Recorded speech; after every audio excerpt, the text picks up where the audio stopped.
Yeah, Jake, when I first headed out for work this morning, there wasn't any rain, there wasn't any thunder, but there was a lot of lightning. And by the time I got to the station, the rain picked up, it was pouring, the wind, that started gusting too, and it really turned into quite a bit of a mess for about an hour. So for that hour, I was out trying to find any more damage. And like Justin said, not too much damage because of the winds. It's not what was expected, so that's good. But I did manage to find some here in the town of Easton. You can see one tree, it's about halfway down, and another is fully on the ground here. That came down, and another big issue we had to watch out for this morning that was coming over the scanner, down power lines.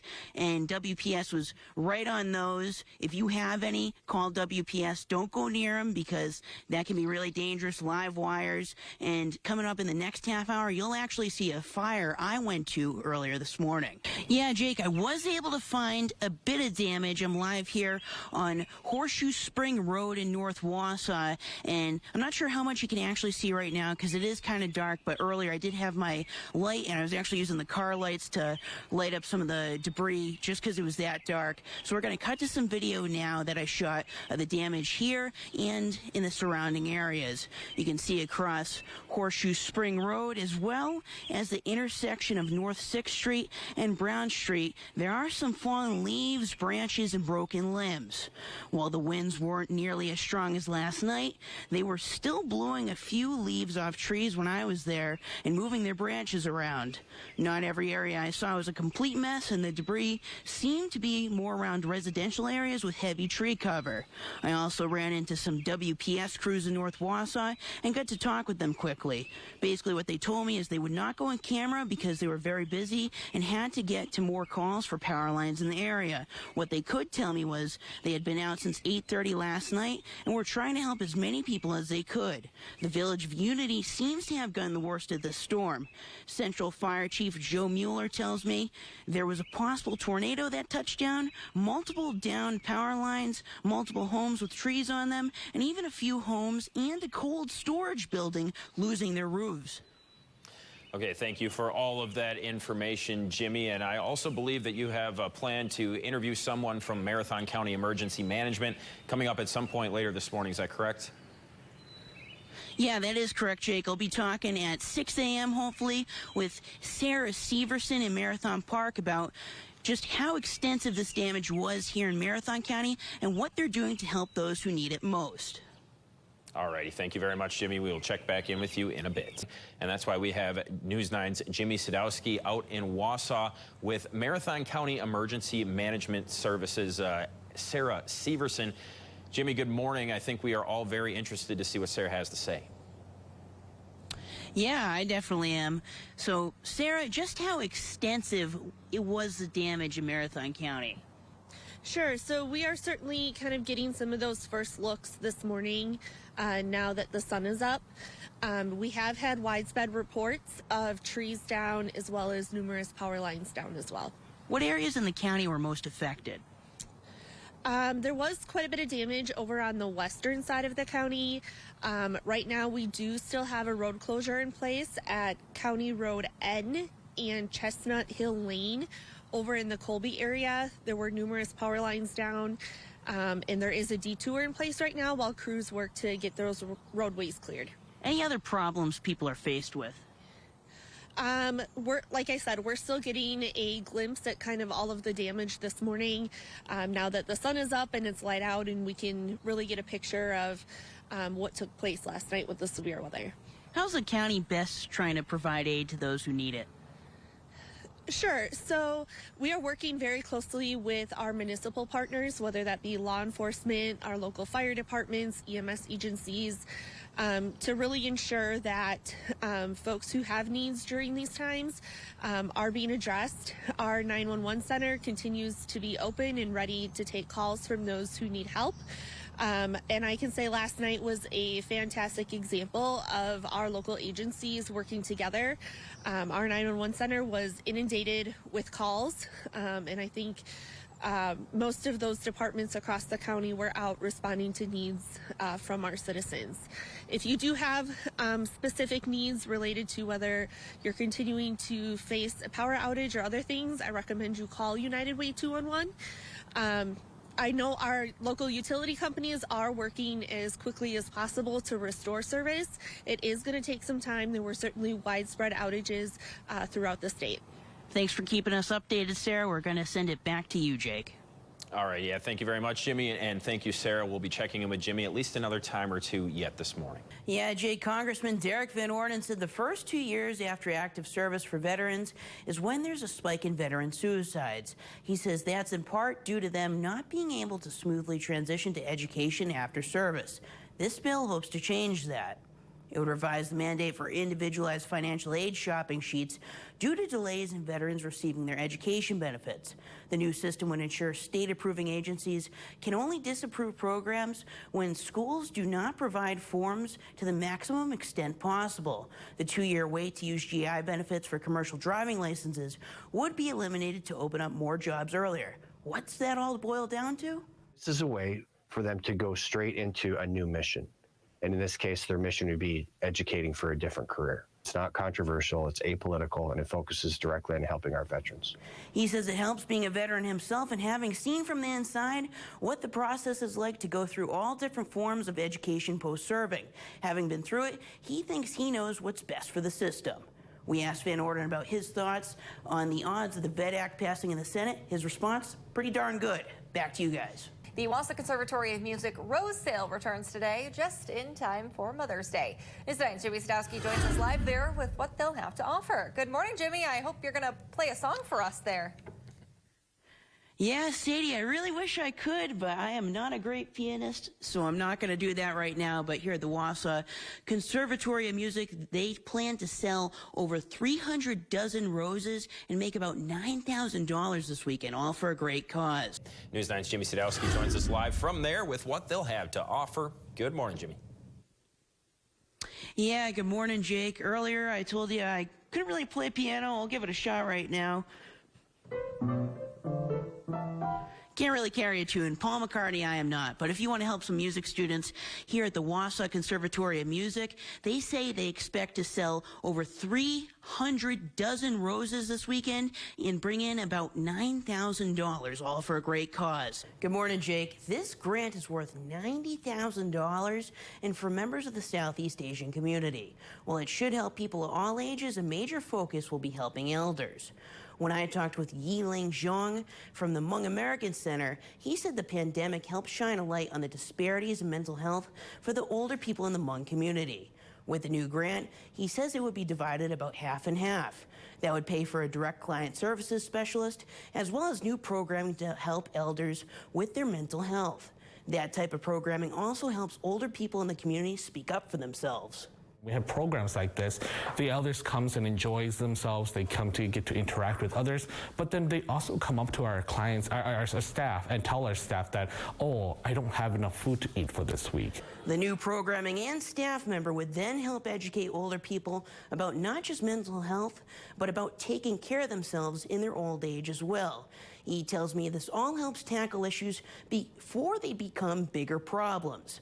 The time period this grant will cover is from June 1st of this year to March 31st of next. Good morning, Sadie. Opportunity for Hope has reached their limit on referrals with 123 individuals they're actively working with, so they're bringing in more therapists to help.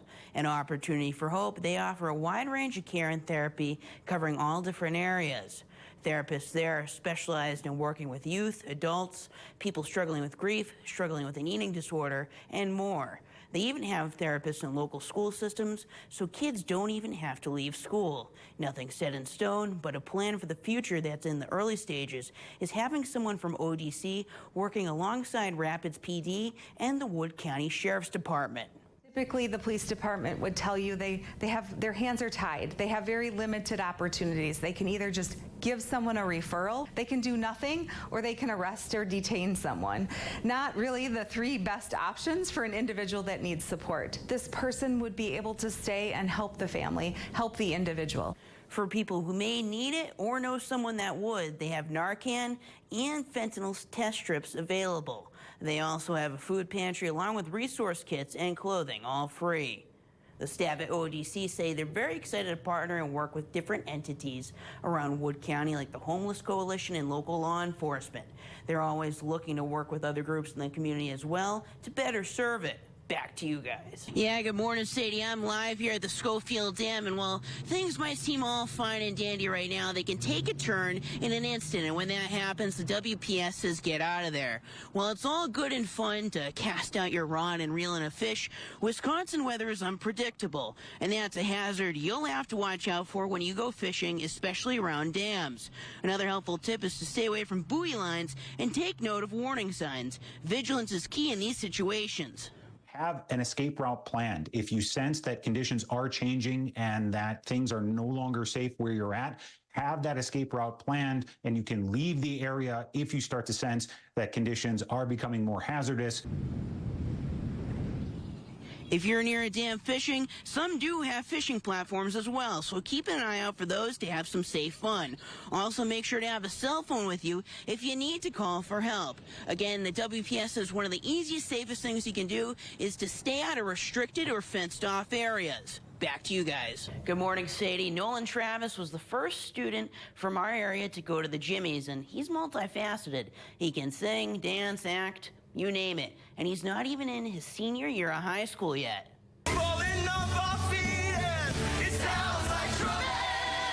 That's Nolan, handling his Broadway debut like a pro. And this has been a common sight for anyone who's seen any of Wausau West's or local Wausau theater productions lately. Sadie covered him back when he played Beast in Beauty and the Beast. Since then, he qualified for the State High School Musical Awards. That got him into the Jimmy's. This was a competition, but it was also a collaboration. All these people from all over the country were all able to come together and make a show. No issues, no drama, nothing like that. It was all just fun, very supportive. Everybody, we all supported each other. His theater director at West says for someone who's having all this success so early, he's very humble.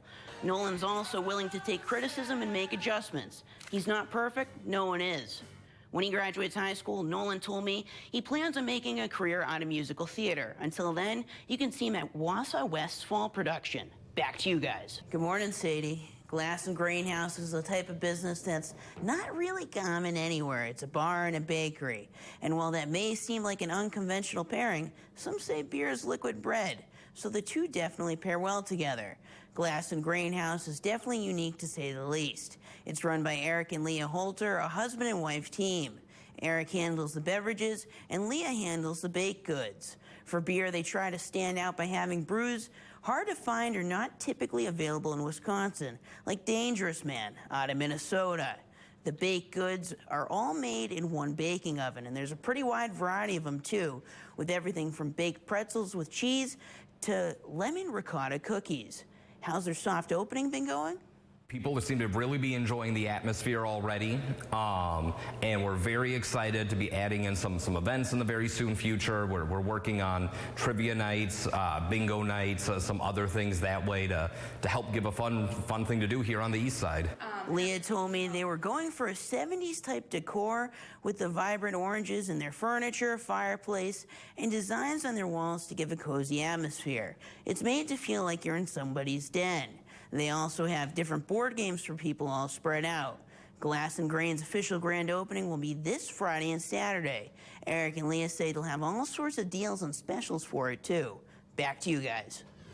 Good morning, Jake. Back in 2020, it was a nightmare scenario for Melissa Dufek when she had a spinal stroke. Life would never be the same, having to give up her garden center, and after it happened, she wasn't sure if she'd ever walk again.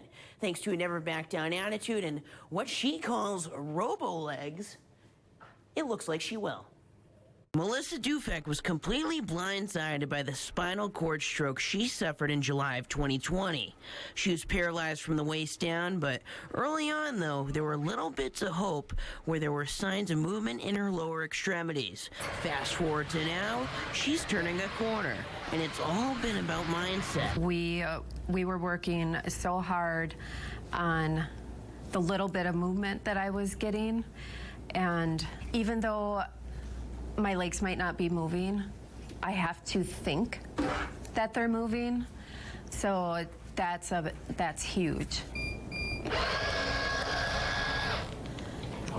Things really took a turn for the better with the exoskeleton Aspires gave her that she's been training with. It takes a bit of work to get her completely strapped in, and she even has a remote to control it with, too. When she's up, though, she's going. And in the past couple weeks, she went from about 500 steps to over 1,600.